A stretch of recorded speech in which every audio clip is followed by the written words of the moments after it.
But this is the biggest challenge for the Patriots offense that they've had for a quarterback that's potentially going to win the MVP.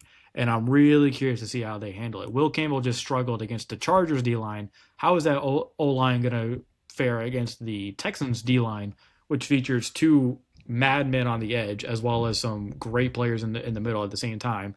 Linebackers and DBs that fly around everywhere. They're not going to do anything exotic for you schematically, like we said. They're just going to line up and they're going to beat the crap out of you. So what's interesting to me here is a D'Amico Ryan's aggressive, ready to go, high energy team against a Mike Vrabel team, which we know to be like more also like kind of like aggressive, high energy, physical team. So it's kind of that, those two teams matching up against each other and the physicality like that, who's going to come out on top. I don't think this is going to be a high scoring game. I think this is going to be a game where we're going to be looking at them both like, I don't know if any team gets past like 24 points. That's where I would put the ceiling, and even then, that might be kind of kind.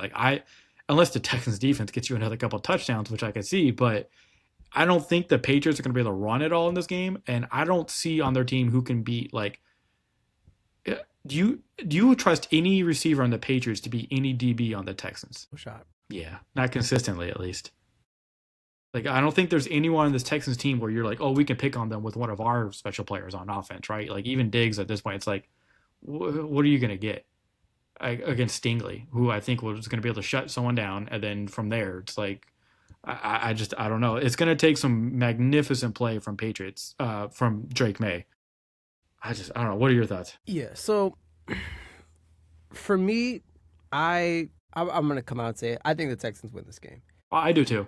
I think that they are exactly what the Patriots fear, and not like you can say that for every team because the Texans are every team's weaknesses. But they and I think this will be the key, and I think it was a positive sight that I saw, which was the run game from the Texans, where it's like you establish that run game, you control the time of possession.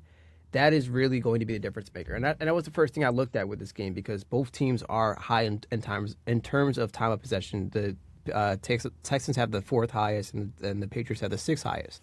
It's going to be very hard to control the time of possession against a team like the Texans defense and go out there and drive every drive, go out there and try to push the ball down on them because they will force 3-and-outs very quickly on you. And on the other end, can your defense be able to replicate that? Because and I think you mentioned it, like yes, it's going to be a low scoring game, but it essentially is it really is like a bar for bar defense like type of game where it's like, all right, like we went out there, got a stop. Like your Texans defense went out there and get a stop. All right, Patriots defense, go do it now. And if you're betting stop for stop and saying like let's go bar for bar, I'm going to Texans because it's difficult to go bar for bar against them, especially on defense.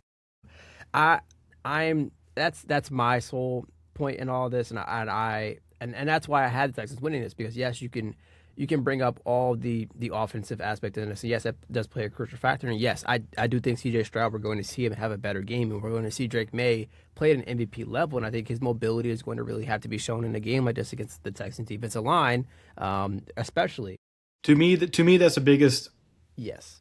That's the biggest path forward for the Patriots to have success against this Texans defense is Drake Maye's legs rather than his arm.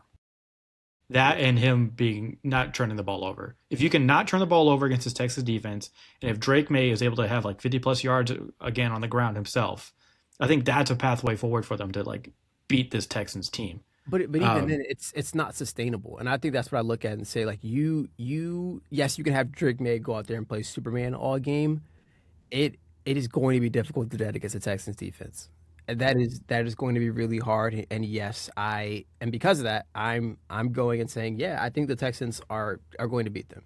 Yeah, and I think we know how impressive the Texas defense is. The Patriots defense is impressive in its own right. Like throughout the season, the Texans allowed the least amount of points per game at 16, I think 16.7, and the Patriots were at like basically 18 points a game, and third in the league for when it came to points allowed per game. This is more of a faith in the Texans defense being better than Drake Maye and that offense.